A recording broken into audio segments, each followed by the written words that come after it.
Right, part two, David. And Okay. you've been having meetings and discussions with Alan and Linda about opening 24.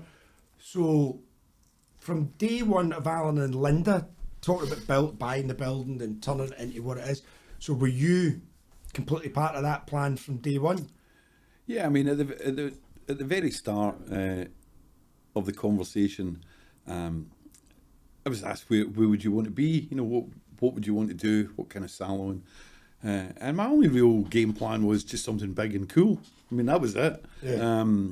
So we looked at sites around in the city centre. There was a site in the Italian centre that we looked at. We looked at what became Sassoon's in Princess Square. And, you know, looking around and just trying to find things. Then a conversation came up one day where there was this building on the other side of the square. And I think originally it had been bought by a building society or a kind of an office-based business. And at some point it went from non-listed to B-listed, and that was going to have an impact on fire escapes and things like that. So Alan and a good friend of his, Willie McElroy, I think, basically, I didn't know the ins and outs. I just knew that this place was up. We went and had a look. What do you think? I'm like, yeah, that'll be cool. That was it. Yeah. And then the work started. Their work. Yeah. And I mean, So obviously in hindsight now, Linda talks about that there was going to be a migration of also her and the team at 15, and then you were going to have your business within it. So the way that they were kind of talking was that, you know, were you going to have one floor and was she going to have another floor, or was that getting discussed to you at the time, or did you just think you were going there and doing it? Or? No, there was no discussion. There was no discussion with me about anything at that point. It was a case of, you know, the decision was made. I was happy. This is what we were going to do. It was a massive building. It had been an art store for years. And am I right in saying there was a gun shop in the back as well? no, the gun shop, I remember the gun shop as a kid. You know, I had one of these environmentally unsound grandfathers who constantly put my life in danger by buying me knives, crossbows. That's all great grandfathers. But it was like a fishing tackle gun shop, wasn't That's it? It was right. one of the old, yeah, but no, that was what is now the Dog and Gun. You know, it's a clothes shop next door. It used to be the Jenny Tea Rooms, and it's been restaurants, and so it was. That was next door, underneath part of the salon. Right. That was where the gun shop was. Right.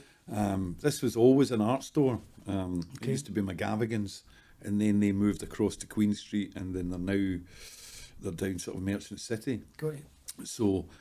So at that point, it was just, I mean, it had been a shop with offices and printing things on the top floors.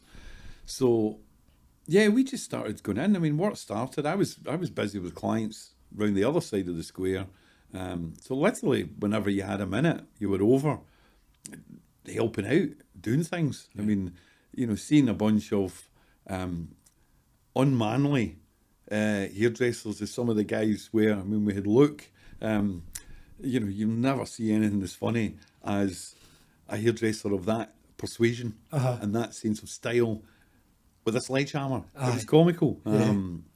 So we were just literally just destroying the inside of the building with sledgehammers. I mean, there was nothing. I mean, I've got the video of me standing on the girder in the ceiling. Yeah, you could see the sky, the floor of beauty, and I was able to video right down to what would be the basement, right. like pre-lift shaft days and all that kind of stuff. I mean, the enormity of the build. You know, Alan's got a slight history of this, with even right down to the house they bought in Florida, and they get there, and architecturally it's a nightmare. You know, once they go on, I mean, it was a huge build, wasn't it? Mm-hmm. There was nothing like it. No, it was time. Everything was stripped out. I mean, even the piping, everything was completely done. Brand new floors, beams, soundproofing, everything was done. The roof, so you could see the sky at some points through the old beams. I mean, it is literally the front wall and the back wall's all that's left. Yeah, the whole insides were just ripped out. And in those days, it was all thrown out windows and it skips in the back lane on a Sunday when, you know, the town was quiet. So I don't remember the time scale, but I do remember when we opened, there was only 3 of us, and we only had the ground floor and the first floor. The second floor hadn't been really started, and the beauty business there wasn't anything. Is that right? No. So did it opened without what would be now it was just really ground floor and first floor. Everything else was just in a state of just getting refurbished and changed. Wow, right. And I can't remember how long that went on. It never really impacted what you were doing on the floor. Yeah. And it just gradually, it all got finished through a period of time. And what was your sort of employment model? Did you take anybody away from 15 to come and work with you and start off there, or was it new stylists, new assistants? No, I had to have, it was a whole new team. I had Shannon. She came, she was my assistant, and she came with me. But I'd interviewed and had started. Right. So there was only 3 of us, the 3 and stylists. When did Adrian jump from 15 to you to do kind of the managerial bit? I think maybe about a year. He'll probably have a better idea, but it would have been maybe a year or so after opening. Right. Okay. And he'd had the conversation with Linda about how he wanted to move on and have a salon. Yeah. And part of that sort of plan was that he then moved across. So he came across to me, but it was maybe a year or so after I'd opened. So were you given like strict break-even figures at that point, or did you know exactly what you were needing to do, or was it just a case of like, let's just get it up and running? And see I think initially it was a case of getting up and running. I had no idea of what my costs would be at that stage, and obviously the scale of the thing, and I think a lot of the numbers wouldn't have been known either because it was still in the process of being built and finished. So I can't really remember at what point it then became this is what we need to be doing, this is the break-even figures, and then it all, it was quite a turbulent start because I'd only opened, I can't remember how long I was open before there was the flood and the fire. 15. So it wasn't long after opening that we had all my ex-staff, if you like, that I'd managed with Linda, all bundled over because their salon was destroyed with the flood and the fire. So that then made things a bit chaotic as well because you would have different clients from different businesses all coming through. Do you know what's really weird, right? And in that, I always think I've got quite a good memory for the things that happen in Rainbow Room, and kind of would want to be partly kind of, I see myself as a bit of a kind of sort of hoarder of the history. I can't remember the flood and the fire. No. I can't remember. Just that every time Linda talks about it, and obviously you brought it, I keep going, I missed that. I don't know what year was that? I don't know what year. It might have been maybe 95. I hadn't opened long. I was out a lot then, so that's maybe. So, I think maybe somebody else will have exact idea, but I'm sure it would have been. We've been opened a couple of years, and generally it was a good thing because it was a big space, and to just have the numbers of staff I had at that point, it made the place a lot fuller. Well, for those that don't know, I mean, it was 25 sections on that first. There was a ground floor reception area, and you had a half stairwell to go to the lift, which is still one of the funniest things I've ever seen in my life, the idea that you've got to go up the stairs to get in the lift, but let's go past that. And then you would get to what would be the first floor and the salon, and all the sections were built on these tracks that you could unclip them and move them away, so that then that could either be a show space or a training space and whatever.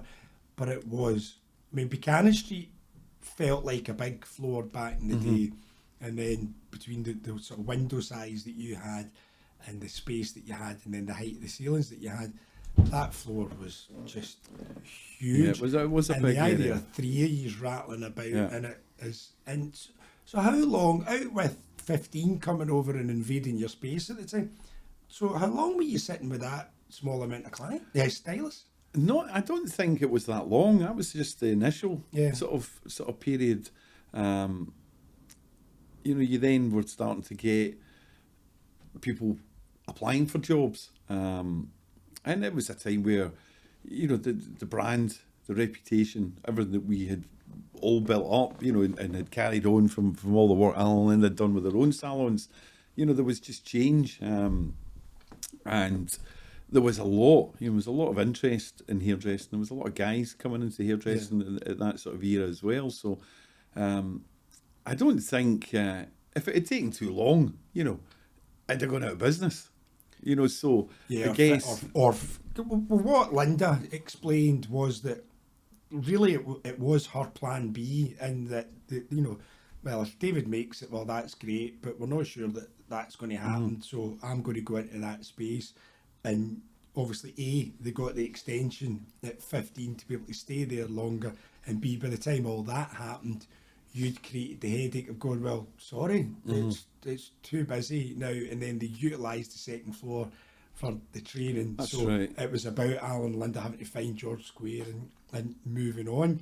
So obviously, you did do that. You did utilise the space. You did get, and also you'd got a few stylists that had been with the brand, had went away and had come back as well, and people that had maybe, you know, you were moving it forward, and with a slightly, you know, different mindset within the parameters that Alan and Linda had brought us up in. Yeah. So you were also pushing it your way as well. So there was people that maybe had left and were coming back and working for you at that time as well. So when did you feel, right, it's found its feet, it's bubbling away, and it's working well? I never really. It's a constant journey. I've never really. If I look back over, I mean, that's 32 years this year in May. We've been there. You know, I look back, and there's one era where I can remember I can look back and go, that was in some ways it's a big team, but a really close knit team. Good mix with males, females, and everybody was very driven. But it was also sort of coming at a time where customers' habits were changing as well. And then coming into 2009, you know, financial sort of crash, you know, it took a while for that to sort of filter down to having an impact on our industry. So I think sort of in the run up to that sort of era, you know, things had just gradually, they'd just been getting busier and busier, and it was getting bigger and bigger. But there was never one moment where you think, yeah, that's it. And it just, you know, it's been a roller coaster. You know, in the last 4 or 5 years, you can look back now over the last 5 years from, you know, 2019. I had 17 hairdressers, and they were all busy, and everything was, you know, the trajectory was really positive. Then with COVID, so, you know, that put a spanner in the works for everything. You know, I lost a lot of my team because the clients stopped coming. And you're kind of back rebuilding, regrowing, and getting back to where you want. So all the signs, you know, the growth is coming. It's really more important now than ever that the quality of the training is just as high as it can be, and that we're developing ways to just get the new generation of youngsters just engaged into it. So I've never really, it's like disappointing. I'm always looking to where are we going? What's happening next? Where do we want to be in 5 years? At the moment, that's the conversations I'm having with myself. Well, that's always the thing that, you know, Alan, I don't think is particularly nostalgic. Like, even getting him to do something like this, the only time I've ever sort of seen him take stock and either look back and or put a full stop to any point was opening the academy at Howard Street, the big one, and having the opening day and bringing Trevor and Tim and Joshua up and giving them those awards. That's the only time I've ever really seen him take stock. And I remember walking away from that day with him up to Buchanan Street and going, how does it feel? And he always used to say, but it doesn't feel like anything because I feel like I've just started. He went, and it's about tomorrow and the next thing. And I do think that filters through. You know, most people have got the same message, and that, yeah, that was great and we did all that and that was fab, but I think most of us still think that tomorrow's going to be either more creative or even going to be better things moving forward. And not resting on any. I mean, you look at the success that Susie's had in the last 10 years, awards-wise, or you've got Lee's accomplishment in the business awards with her training, and then obviously we've got, you know, my own stylist Rachel, you know, winning British Hairdresser at the business awards as well. The fact that we still want to be creative and seen as still the creative gang, but also that we're sort of doing well from the business aspect, and still the number one choice if you want your kid to get trained. So off the back of the training thing, I mean, what we didn't really discuss in your lifetime in 15 was your show work, because you say didn't really find the photographer, didn't really think of stuff in 2 dimensions or get that across. But, you know, from, you know, your teaching, you're doing hair, and then obviously you're opening the salon and everything as well, but you were always integral when it came to show work. Was that always just part of, that was part of your makeup as a hairdresser? Yeah, it was just part of, you know, you wanted to do it, you wanted to get involved, you were always going to learn things, and again, seeing what collectively was achieved. You know, we go back to all the alternatives and just the look and learn seminars and all these things that we used to. I mean, all like you going back to just we all had stage names, and you know, just it doesn't necessarily mean that you couldn't not do these things now, but you've kind of, you know, these are things that create catalysts for you to learn more yourself and to be able to just engage and just lift a team so that everybody can sort of collectively just be part of something that's bigger and better than any of us could have done individually. Yeah. And it does show you the importance of that, because the likes of yourself, John, you know, you look at somebody like Wills down in Manchester and decides to come up to Glasgow and pick this brand. And, you know, people have always joked at why is it called international when all the salons were in Scotland, which was, I used to joke that that's why they gave me a job, because my name sounded a wee bit international, so that was fine. But obviously, having talked to Alan and Linda, what they had to do to establish that as a trademark and the amount of work that they were doing worldwide, you know, but that presence in London and doing those shows and doing that down there had a dramatic effect on the people that sort of gravitated towards the brand. And now we're still having to do that, whether it's with show and work, again globally, from, you know, over the years, the hairdressers we've had from other countries, from Italy and from Australia, you know, so the work, Hong Kong as well, and the seminars that, you know, back in the day, there was a lot of work abroad. So see the look and learn stuff. I mean, obviously Alan and Linda talk about the fact that they were having to do that to save the business. You know, and that was something that they were doing over and above everything else, to put money in the till, to pay the wages and pay the rent and pay the rates and all those kind of stuff. Were you aware of it being like that crucial, or was this just another cool thing that you were getting to do? No, not at all. You know, again, you know, you have no idea of the ins and outs of what somebody would be going through with their business. That's true of, you know, anybody at any stage in your business, whether it's a hairdressing business or not. Oh, I share way too much. Right. I share too much. So it's the nature of the thing, you know. Any business, it's a child, and it's going to go through the stages that kids go through growing up. You know, and sometimes, you know, the business is easy, and you can manage it. Other times there's challenges, but you know, it's not what happens in life that matters. You know, it's how you deal with it. Remember we had the wellness sort of seminar not that long ago, and that very much was about responses. You know, it's how you respond to things that makes every difference. Well, I feel that's the thing that came hugely off Alan and Linda, was the idea that with every problem they turned it into a positive solution for a negative initial reaction. You know, so they constantly kept doing that, which was amazing. So at what point in 24's journey, when was John over? When was he starting in the academy? When did that all kind of start flowing through? Well, at some point, you know, with the second floor finished, you know, I didn't have enough hairdressers to then warrant the use of the 2 floors. So the idea was put to me that the education was getting bigger. It used to go on in the basement at 15. How many sections was on the second floor then? Was it? Same. It would have been, if it was 25 on the ground, Was it it, would have been was 25, it yeah. again? Wow, right. So the decision was made to move the training from the basement of 15, and then we opened what we called the Fame Academy Yeah. at that time.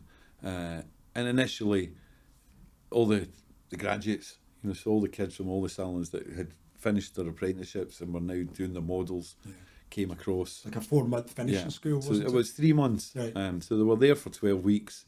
And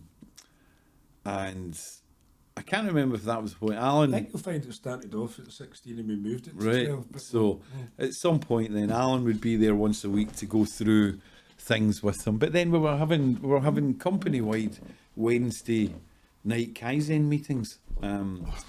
Where you would be doing all sorts of still different giving me things. some of them still give me the fear. You would have actors in, going through body language, and then everybody would be standing around in circles, and it was a huge amount of effort put into education.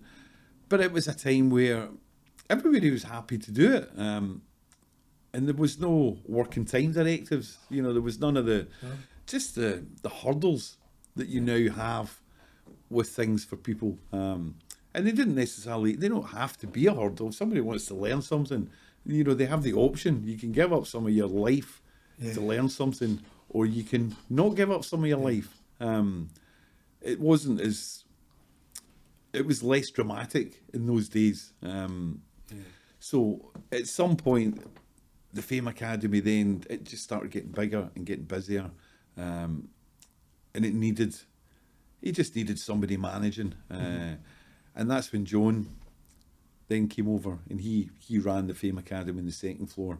And I had to sort of, I think at that point, Adrian was probably still with me. So John then sort of started just learning, just managing, and just the ins and outs of just working with the numbers for a business. And I can't remember how long John was there before he then opened up Great Western Road. So I think you were saying 90. I think it's about 98. Right. It? So it wasn't. So it wasn't years and years. What's Adrian? 96. Right. So Adrian must have been with me maybe a year and a half, 2 years at the most. Long, and then John would have been. So there would have been a crossover at some point with the two of them. And then when Great Western Road opened, Alex, who worked for Linda. Across the road, he then came over and he ran the Fame Academy. And the Fame Academy was busy, it was good. It got that busy from a graduate perspective that the actual training classes get sent back to the salons. And it was only a Fame Academy because we had so many people qualifying through the ranks that you actually didn't have room and space to do the training and or enough teachers. And then we started looking, for a new sort of training centre, which, then became, Howard Street. So, that was that part of it. Yeah. So, you touched on a thing about kind of there being a kind of real equal number of guys and girls in hairdressing and attracting people to the craft. Whereas, I think, at the time of filming, we're at the start of 2025 and there's just no guys coming into hairdressing in the west of Scotland anyway. I mean, I haven't, when I started Mechanic Street, there was more guys working in B Street than there was women. And now I haven't interviewed a guy for a position in my salon for nearly, it's going to come up about 8 years. Right. And that seems pretty dramatic to me that we've completely lost in a time where you would have thought there would be less boundaries for a guy to want to get into hairdressing. Why do you think that's happening? I don't know. I think there's less younger guys experiencing going to a salon. They go to barbers. I don't think barbering is having the recruitment issues that we have in mixed hairdressing sort of services. So, and I think it's also, it's quite, you look back, it's quite tough. You know, everybody's looking for quick solutions for everything nowadays. And nothing that's difficult seems to be that attractive to anybody, regardless of what it is. Mm-hmm. I mean, you look at sort of students going to uni, I mean, the dropout rates after first year are higher than they've ever been. And the students that are changing subjects, so somebody maybe starts doing law and then 1 year on, like, no, I don't like that, I don't want to do it, you know. So, or all the different courses that you've got. So people are changing their minds a lot more.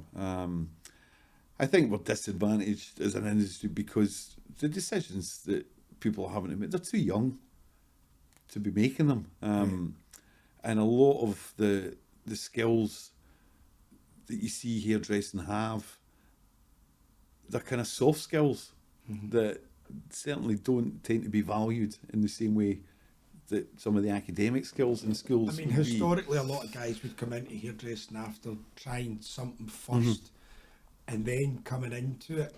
And do you think that's a legislation thing now, that there's an age issue for people to train? Yeah, because I think at 16, guys at 16, man, they're fourth years.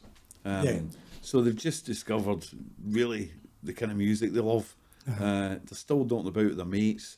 You know, they're not engaging in the bigger world at all. They're not particularly into fashion. And I think, you know, at those ages, the decisions they're making are based on, you know, either advice from teachers and from parents and carers and things like that. So it's not necessarily something that's really on people's radars. It's also fashions, you know. Certainly not a career that was ever mentioned at school, and it was never in the orbit for like some, you know. But it's no bad thing equally, because you find that when you get the right people, you know, they've had to find you. So, you know, you've got a determination from somebody, you know, for somebody who's going to not do a job because somebody's advised that they shouldn't. You know, would you want somebody that isn't a free spirit, that isn't a free thinker, that's going to say, well, wait a minute, I'm going to find out for myself? So I think fashions have changed. You know, chefs are the celebrities nowadays. It's not hairdressers.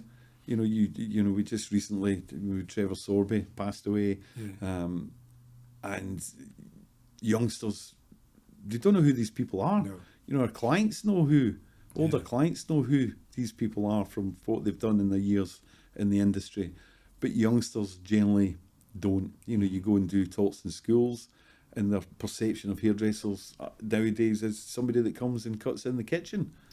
You know, so the kind of the days of sort of fabulous looking people with outrageous personalities doing fabulous shows and seminars and going out to social events, you know, that's not the way things are nowadays. I was wondering whether, because again, you don't want to be looking at it with older eyes, and that hairdressing's got dead safe, and I don't think that's what it is, and I don't think the individuals within hairdressing have got safer.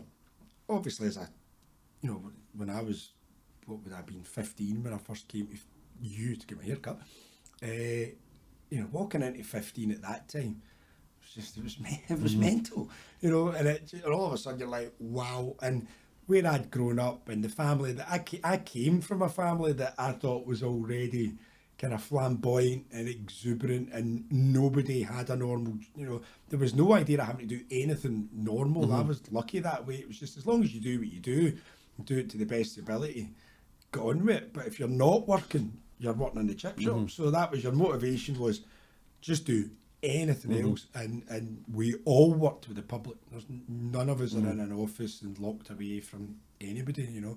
We're all talking to people, we're all dealing. That aspect of it, you know, that was the bit I was never taught, was how to talk to folk. But the idea of all these flamboyant people, but what I think is actually, in my head, I keep thinking, oh, hairdressing was way crazier and we're way safer. It's not that, it's the rest of the world's caught up with what hairdressing looked like 40 years ago or 30 years ago, whatever. So, and that's okay in the mainstream now. So what would have been, if we can check them, they're definitely a hairdresser. is now you can actually go out and do your office job, and your hair can be like that, and you know your clothes can be like that, and you don't need to be wearing X, Y, and Z, which is a good thing, but equally doesn't give us this slightly unique perspective of, oh, you can come here and be safe, you know, which I think was obviously a reason people gravitated towards us. So, kind of, what was your kind of fundamental philosophy for the salon then at that time? You know, were you still wanting to sort of preach the artistic team thing and make sure that was bubbling away? Were you starting to concentrate on turnover and clients and retention and all that kind of stuff? You know, what was kind of your motivation then? I think initially, you know, the motivation was to make the money everybody else thought you were making. You know, you started the business, you didn't have anything, you know, so you had your wage that you were taking, but at the end of the day, you had costs to cover. So you know that was the priority, to make sure that there was enough money that would be coming into the business, and that the quality of what was going out was going to be right. So, and that's never really, it doesn't really change. No. Never been at a point where you don't have to think about it. You know, the days, you know, and initially, you know, my sort of coaching would have been coming from Alan, and it was, you know, it was very much, oh, you know, you'll get to this point and this will happen. And of course, these things didn't ever happen because it was a different, generationally, it's just different times. Yeah. So I think there's definitely been a different landscape from kind of credit crisis at 2008. Mm-hmm. And even prior to that, there's very few of my generation of people that are in hairdressing. You know, I have no peers of the same age group as me. Everybody's either older and had started a business, or they're much younger, and you know, they're at different stages. So the landscape's always been, it's constant. It's just changed. You know, I've never known it to be static or stable ever. Yeah. You know, from '93 all the way through. Yeah. I suppose you opened up during that time. There was a recession. Interest rate. I mean, Monday had happened. Yeah, I just bought my first flat, and interest rates were going from, I think it went from about 7% up to 18%. Yeah, I mean, it was huge. It didn't really have the impact because I stayed my you know, and I didn't have the salon at that stage. But I was growing, you know, my wages were going up all the time because I was getting busier.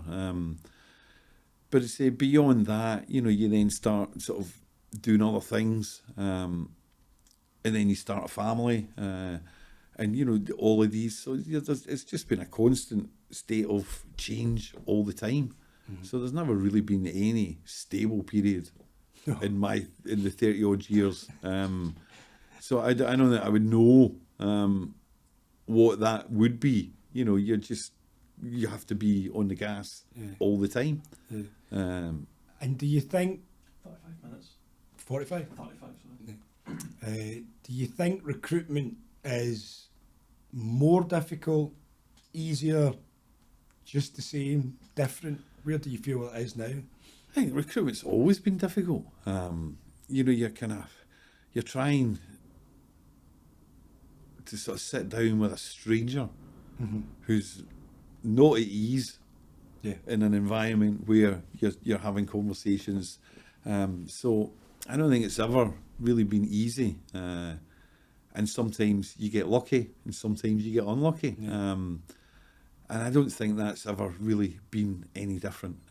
You know, we've never had the doors getting knocked down with people looking for jobs in my 30 years, odd years of being there. We never seem to have issues getting assistance when we need them. Yeah. But a lot of that is on the back of just the skills and the experience that we all collectively have in training and understanding that, you know, that's the one, you know, you compromise on lots of things, but you don't compromise on the quality of, like, the line on a shape, whatever. You know, you just don't. You know, the highlights, they're either right or they're wrong. Yeah. So that black and white approach is definitely right. It does make it hard for trainees sometimes. And and getting them to get a grasp that doesn't make you a bad person because you've not, that's changed over the years. Youngsters they're not as open to the criticism, and they're not as open to coaching as they were years ago. Yeah, it's not about taking it. You always see that great meme with Gordon Ramsay talking about don't take it constructively, not personally. I'm not, it's almost that thing now where you've got to go, I love you, but that's pants. And then I'll love you again, so that then you're sandwiching it in the middle of that.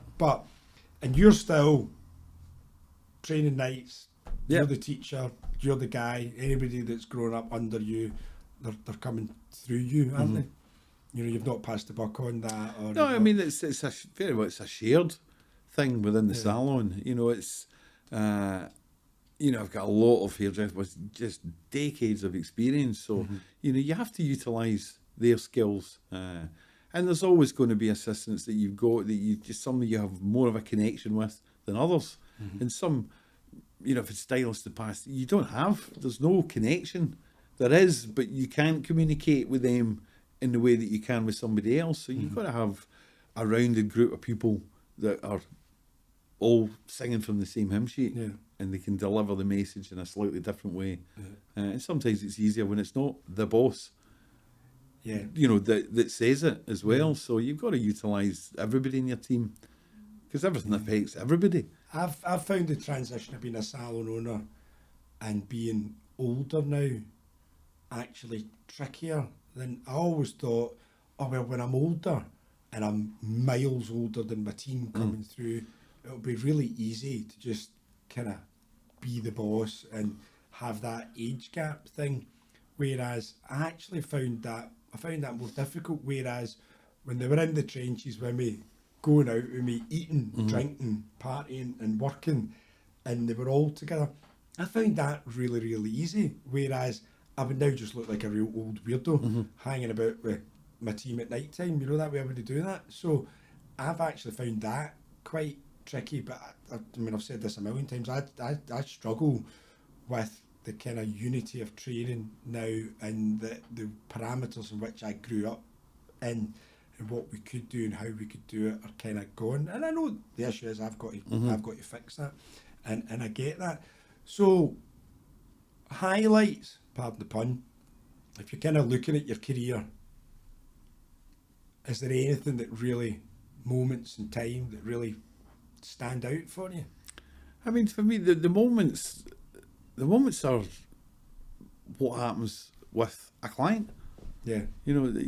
Coming from you that said you didn't care what they thought and weren't going to talk. See the growth. I learned. And just the fact that you just grew within yourself to actually become this person that cared, David. That's it. That's it. But is that for me? It is. Like, people it really are is. always going about, you've got to do this, you've got to do that. And there's just nothing better than a client smiling at you because you got it right. That's still it. And they don't even have to say it. Yeah. You know that you've done something on them, on their hair, and you've just made a difference. Yeah, you made chin's a difference. up, shoulders are down, heads up. That's it. That, along with just, it could be anybody within the team. Any of the stylists, the assistants, front of house, doesn't really matter. When you can have a breakthrough moment with someone, somebody gets something that you're trying to show them, teach them, or help them with, and they finally get it. Yeah. These are the moments that are for me, that's what makes it worthwhile. I mean, awards and the trophies, and I just, it's not, for me, it's not really what it's about at all. Yeah. It's how you feel. It's nice to be. That's all nice to be respected by your peers and all of that kind of stuff. But there's something about looking over and that assistant that you interviewed 2.5 years before up the stairs, who's now sitting doing a consultation, chatting away to this client, and then you see that client leaving. That's as high an accolade as I can get for what I've learned, because somebody did that for me 35 years ago, and if I can still recreate that that's as good as it kind of gets for me. And still that punter leaving and just going, do you know what, I feel better for having spent 45 minutes in that place, Yeah, and that's it. And you can have, I've been hairdressing. It's 42 years I've been in this industry now, and there isn't a day that I get up where I ever feel I can't be bothered. I can't be dealing with this. Yeah. There's always enough reasons every day to get up, to want to come in, to do something, to make a difference. Is there an exit strategy? Is there a retirement thing? Yeah, there's that happening? Yeah, definitely. And you know, I've got less years rather than more. And yeah, there's things that I'm thinking about, things I want to do. There's still plenty I want to do with the salon, you know, with where that is and with the people within it, and to be able to sort of grow the opportunities for them. You know, we've got a different workforce than we had decades ago. So the days of somebody working 5 days and earning 80,000, you know, that doesn't really seem to be a target that anybody wants to go for. Nobody wants to work 5-day weeks and earn £90,000. That doesn't. It's not the conversations you're having with people. What you're having conversations about is the balance of what they do. They want to do what they do in the salon within the days that they're in really, really well, and contribute to the targets and help the salon to grow and support and everything else.